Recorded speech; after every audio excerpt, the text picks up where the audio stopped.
imeandika suluhu ya bila magoli, lakini watu pia wakizungumza sana striker Dumbe. Tumefungwa moja. Mmefungwa. Sawa, mmefungwa moja, sababu nilitoka kabla ya mchezo. Mmepoteza mechi. Mbele kuna dabi.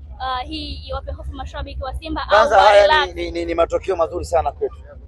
Mimi baada ya kuyaona matokeo nikafurahi sana. Kuna vitu viwili vinapatikana kutoka kwenye matokeo haya.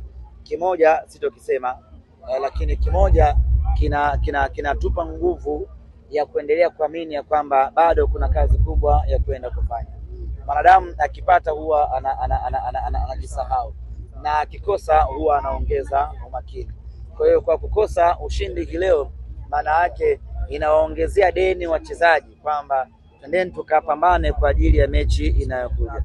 Sisi mechi hii ya leo plus matokeo yake hayana cha kufanya kwenye record za Simba, bali inakwenda kuamsha ari kwa wachezaji wa Simba kuelekea katika mechi inayokuja.